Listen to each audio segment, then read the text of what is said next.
हरियाणा की हर अपडेट के लिए बेल आइकन दबाएं और सब्सक्राइब करें STV हरियाणा न्यूज। प्रदेश के सीएम मनोहर लाल की रिपोर्ट कोरोना पॉजिटिव आने के बाद उन्हें गुरुग्राम के मेदांता अस्पताल में आइसोलेट किया गया। सीएम मनोहर लाल ने ट्वीट कर संक्रमित होने की जानकारी दी।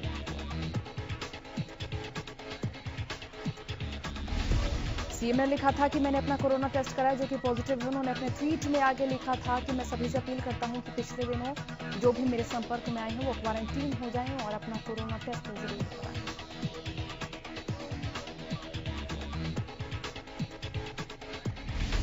सीएम मनोहर लाल के कोरोना संक्रमित होने के बाद पूर्व उद्योग मंत्री विपुल गोयल गणेश पूजा में मुख्यमंत्री मनोहर लाल के जल्द स्वस्थ होने की कामना कर रहे हैं।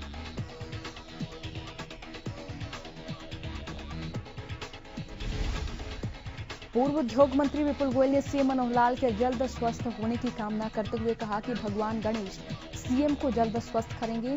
विपुल गोयल ने कहा कि एक बार फिर से मुख्यमंत्री मनोहर लाल हरियाणा के विकास की रफ्तार को आगे बढ़ाएंगे।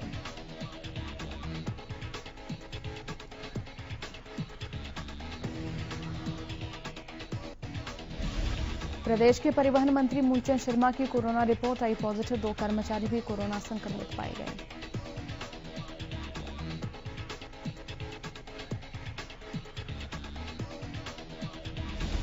करनाल से सांसद संजय भाटिया ने खुद को होम क्वारंटीन किया। ट्वीट पर जानकारी देते हुए उन्होंने कहा, डॉक्टर्स की सलाह पर खुद को होम क्वारंटीन किया है। सांसद के सहयोगियों का भी कोरोना टेस्ट कराया गया है।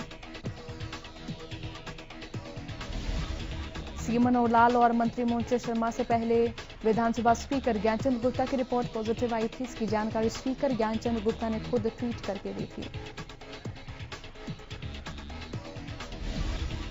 स्पीकर के पॉलिटिकल सेक्रेटरी और उनके भांजे अमित गुप्ता भी कोरोना पॉजिटिव मिले, जिसके बाद विधानसभा स्पीकर ज्ञानचंद गुप्ता ने अपना टेस्ट करवाया जो कि पॉजिटिव आया है। Panchkula civil surgeon doctor Jasjeet Kaur ने बताया कि ज्यादातर कोरोना संक्रमित मरीज वो सामने आ रहे हैं जो कोरोना ग्रस्त मरीजों के संपर्क में आने से संक्रमित हुए हैं।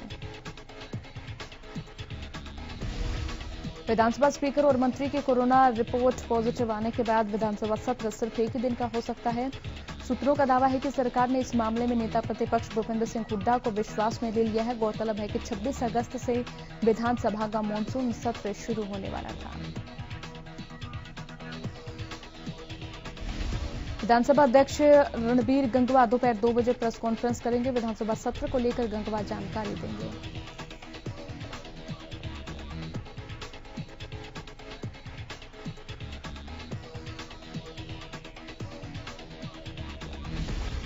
प्रदेश में लगातार तीसरे दिन कोरोना के 1000 से ज्यादा मामले सामने आए हैं, जिसके बाद अब हरियाणा में कुल संक्रमितों का आंकड़ा 55,000 के पार पहुंच गया है। तो वहीं अब तक 45,000 से ज्यादा मरीज ठीक भी हुए हैं।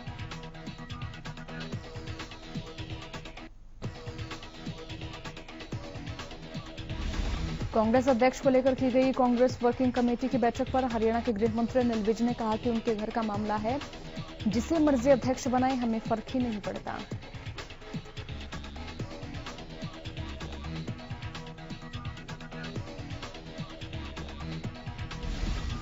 बड़ौदा उपचुनाव को लेकर डिप्टी सीएम दुष्यंत चौटाला ने फिर से जीत का दावा किया। चौटाला ने कहा कि माहौल पूरी तरह से गठबंधन के पक्ष में है। बड़ौदा सीट पर बीजेपी जेजेपी मजबूती से मिलकर उपचुनाव लड़ेगी।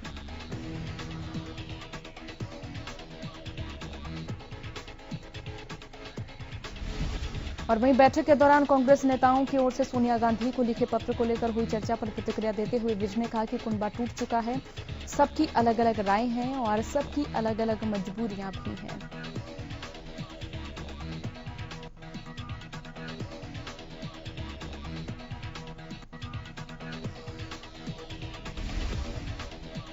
पूर्व सीएम भूपेंद्र सिंह हुड्डा ने कई मुद्दों पर अपनी बात रखी। हुड्डा ने कहा कि प्रदेश में बीजेपी सरकार में कई घोटाले हुए हैं, लेकिन जब भी जांच की बात आती है तो सरकार मुकर जाती है।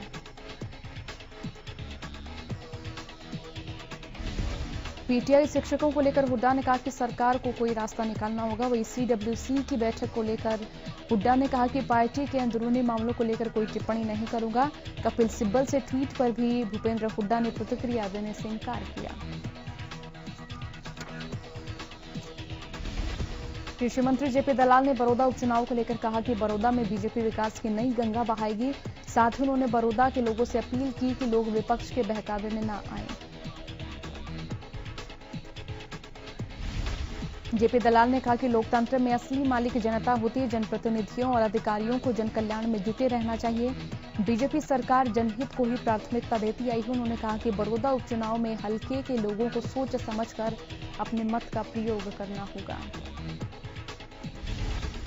जेपी दलाल ने कहा कि बड़ौदा की जनता को विपक्षी पार्टियों के जुमलों में फंसने से बचना होगा। विपक्ष के नेता लोगों को गुमराह कर रहे हैं कि उपचुनाव के बाद बीजेपी की उल्टी गिनती शुरू हो जाएगी। उन्होंने कहा कि बीजेपी के पास 55 से ज्यादा विधायक हैं, जबकि कांग्रेस बहुमत से बहुत दूर है।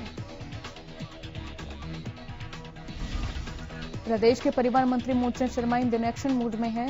इन्होंने अवैध रूप से चल रही प्राइवेट बसों के मामले में संज्ञान लेते हुए इन्हें इंपाउंड करने के आदेश दिए। परिवहन मंत्री के आदेश के बाद 5 अवैध प्राइवेट बसें, एक पानी का टैंकर, 3 इको, एक कैपिटल बस को इंपाउंड किया और बल्लभगढ़ बस अड्डे का भी उन्होंने दौरा किया। इस दौरान उन्होंने बस स्टैंड को साफ रखने के निर्देश दिए।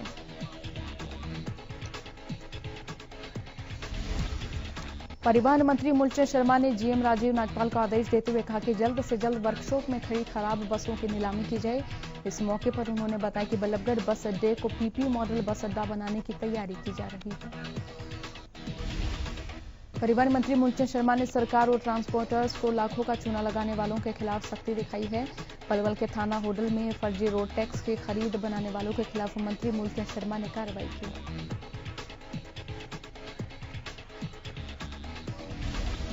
बताया जा रहा है कि कार्रवाई के दौरान 3 लोगों के खिलाफ मामला दर्ज किया है। इससे पहले परिवहन मंत्री ने खुद ओवरलोडिंग के खिलाफ बड़ा अभियान चलाया था, जिससे का असर ये हुआ था कि अवैध खनन और ओवरलोडिंग करने वालों पर शिकंजा कसना शुरू हुआ था।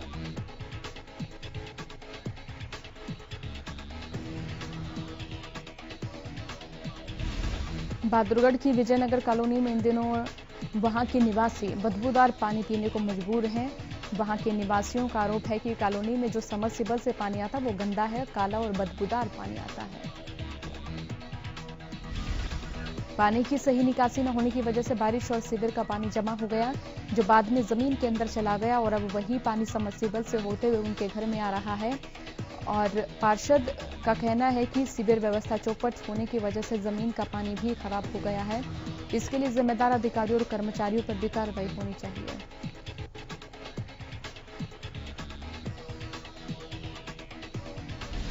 रेवाड़ी में लगातार आवारा पशु सड़कों पर खुलेआम घूम रहे हैं।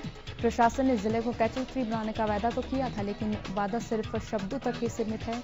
जिले में आवारा पशुओं की आपसी लड़ाई में बीते दिनों एक युवक ने अपनी जान गंवा दी थी,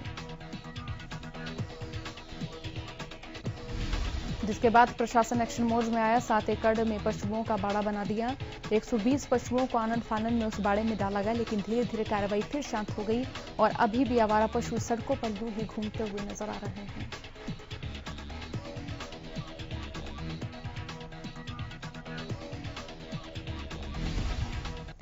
हिसार में फैमिली आईडी को अपडेट करने का काम पहले ही दिन ठप होने से लोगों को काफी दिक्कतों का सामना करना पड़ा। उकलाना ब्लॉक के गांव दौलतपुर में सरकारी आदेश के मुताबिक सुबह से ही फैमिली आईडी अपडेट करने का काम शुरू हो गया, लेकिन वेबसाइट न चलने की वजह से फैमिली आईडी अपडेट का सुचारू नहीं हो पाया। फैमिली आईडी अपडेट काम में लगे कर्मचारियों का कहना है कि वेबसाइट में तकनीकी खराबी की वजह से फैमिली आईडी को अपडेट करने का कार्य शुरू नहीं हो पा रहा, जिसकी जानकारी उन्होंने उच्च अधिकारियों को दी। यमुनानगर में बेखौफ बदमाशों का आतंक लगातार जारी है। यमुनानगर का एक सीसीटीवी सामने आया है, जिसमें बाइक सवार बदमाश 2 अलग अलग कारों और दूसरे वाहनों पर तोड़फोड़ करते नजर आ रहे हैं। कार में तोड़फोड़ करने के बाद ये बदमाश रात के अंधेरे में फरार भी हो जाते हैं।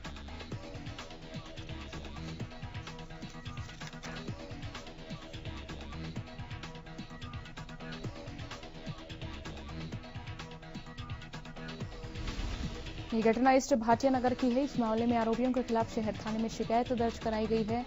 आपको बता दें कि इससे पहले भी शहर की अलग अलग जगहों से कई ऐसे मामले सामने आ चुके हैं।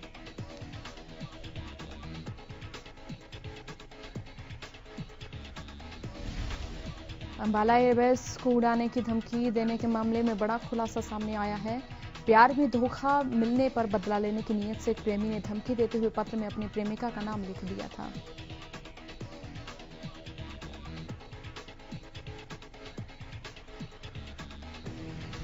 रतला के गांव दयालपुर के रहने वाले 76 साल के निवासी नेत्रपाल हुड्डा का चयन मेजर ध्यानचंद अवार्ड के लिए किया गया। नेत्रपाल को 29 अगस्त को सम्मानित किया जाएगा। मुख्यमंत्री ने भी ट्वीट कर नेत्रपाल हुड्डा को बधाई दी। बताया गया कि उन्हें काफी खुशी है और उनका नाम ध्यानचंद अवार्ड के लिए चुना गया। नेत्रपाल हुड्डा ने बताया कि अगर आज भी चाइना से युद्ध होता है तो सीमा पर जाने के लिए तैयार हैं और बताया कि पाकिस्तान से हुई लड़ाई में वो दुश्मन के दांत खट्टे कर चुके हैं।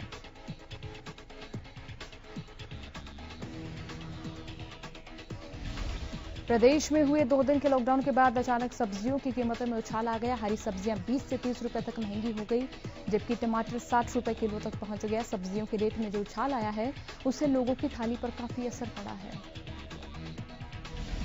लोगों का कहना है कि सब्जियां महंगी होती जा रही हैं, जबकि कमाई का कोई साधन नहीं है। लोगों का कहना है कि पिछले दिन में 3 बार खाना बनता था, लेकिन अब दिन में महज 2 बार ही खाना बनता है। सोनीपत के नाथापुर इंडस्ट्रियल एरिया में दिल दहला देने वाली वारदात सामने आई, जहां शराब के नशे में एक दोस्त ने दूसरे दोस्त को मौत के घाट उतार दिया। बताया जा रहा है कि यूपी के रहने वाले जनक राम और अखिलेश पिछले कई सालों से गट्टा फैक्ट्री में काम कर रहे थे।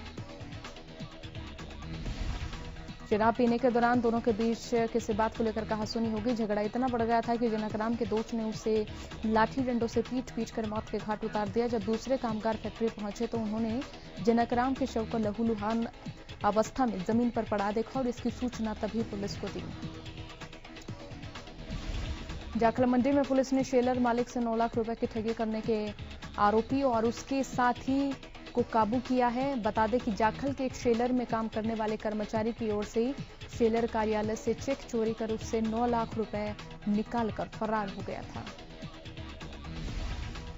शेलर मालिक द्वारा जाखल पुलिस में शिकायत दिए जाने पर जाखल पुलिस द्वारा मामला दर्ज किया गया, जिसके बाद जाखल पुलिस ने आरोपी और उसके एक साथी को काबू करने में सफलता हासिल की। पुलिस का कहना है कि अगर इस मामले में कोई बैंक कर्मी संलिप्त पाया जाता है तो उसके खिलाफ भी सख्त कार्रवाई की जाएगी।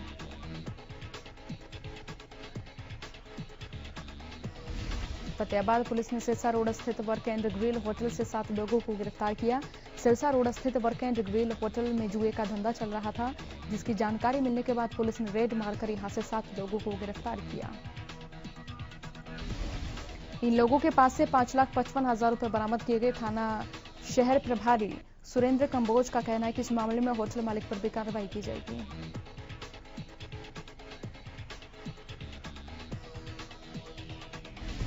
रोहतक पुलिस ने करीब 2 महीने पहले गांव चमारिया में हुई शख्स की हत्या के मामले में मुख्य आरोपी को गिरफ्तार किया। पकड़े गए आरोपी की पहचान संदीप के रूप में की गई, जो वारदात के बाद से फरार चल रहा है। आरोपी को देर रात बहादुरगढ़ से गिरफ्तार किया गया। पुलिस ने आरोपी को अदालत में पेश कर 3 दिन की पुलिस रिमांड पर लिया है। आरोपी के खिलाफ करीब 1 दर्जन से ज्यादा मामले दर्ज हैं। आरोपी से पूछताछ पर सामने आया है कि उसकी मृतक भूप सिंह के साथ पुरानी दुश्मनी थी।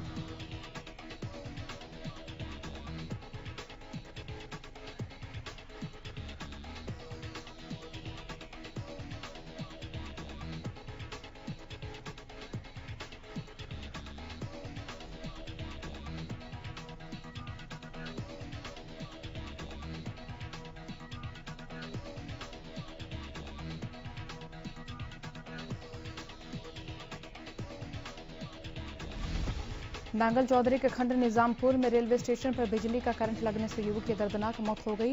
मृतक युवक पड़ोस के ही गांव छिलरो का रहने वाला बताया जा रहा है। गांव के लोगों ने बताया कि युवक बाजार में घर का कुछ सामान खरीदने के लिए आया था और रेलवे ब्रिज पार करते वक्त नजदीक से गुजर रही हाई वोल्टेज के तारों में चपेट में आ गया।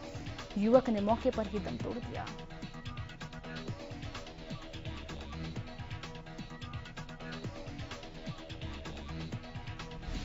मौके पर मौजूद लोगों ने तुरंत सूचना रेलवे कर्मी और पुलिस स्टेशन को दी। पुलिस ने शव को कब्जे में लेकर पोस्टमार्टम के लिए जिला अस्पताल भेज दिया। फिलहाल पुलिस जांच कर रही है कि युवक को करंट किस वजह से लगा, इसमें किसी की लापरवाही है या फिर युवक तारों के साथ खुद ही छेड़छाड़ कर रहा था।